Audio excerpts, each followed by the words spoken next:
So here we are at our last theory, the precaution adoption process model. And this is the brainchild of Neil Weinstein, who not too long ago, 1988, decided that our decision making wasn't nearly as rational as the other predictive models would suggest. And so he came up with a stage theory that has three aspects to it that are procedures we have to go through in order to make decisions, and different things are important to us at these different stages.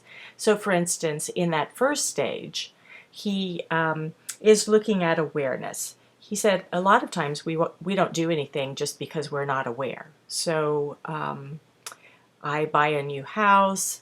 It's a little cabin in Colorado. It's a wonderful place to kind of go and hang out in the summer or winter months. And somebody asked if I want a radon check.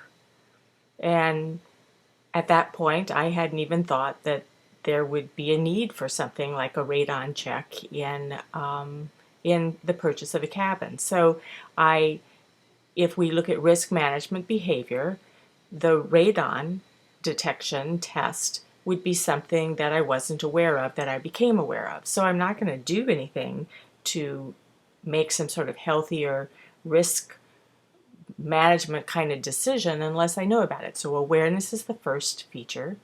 After awareness, I need to somehow believe that it's important. Radon actually has an effect that's a negative effect. It's not something that somebody's just trying to sell me on the side. So I need to recognize that it is important, and indeed radon is something that can have negative consequences over time if somebody is exposed regularly. Following that belief that it's a problem, at least to someone, I have to believe it's a problem for me. So I have to believe that there is a good chance that I'm susceptible to, that there may be radon in the ground where I live.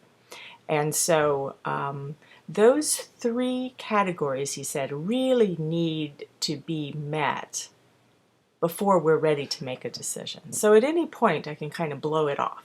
If I find out that nobody else in the neighborhood who has done a radon check has radon in their neighborhood, I may make a decision that I don't need to purchase a radon test kit. On the other hand, if I take an inventory of neighbors and I find out that 4 out of 5 houses around us had detected radon by looking at some sort of test, well then you can believe that I'm not only going to test it, but I may or may not purchase the house on the basis of that. So these three categories in the stage theory have to be met, and they need to be met almost in that order. I need to be aware. I need to sort of give a damn about it, think that it's important, that it's important because it does have a negative impact, at least on somebody, and that I'm one of those somebodies.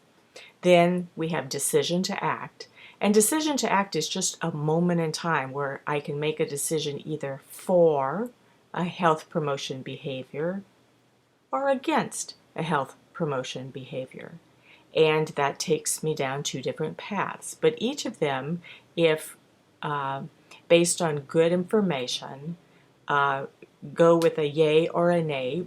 Each of them are considered a decision. If I make a decision to act, then I need to actually follow through on the action, buy a radon kit if that's the decision, and then participate in some sort of maintenance behavior. And in the precaution adoption process model, the last stage is maintained forever. I must maintain that behavior. So in this case, a radon check would not necessarily need to keep being given every year, but we'd probably do something according to the recommended schedule on the kit.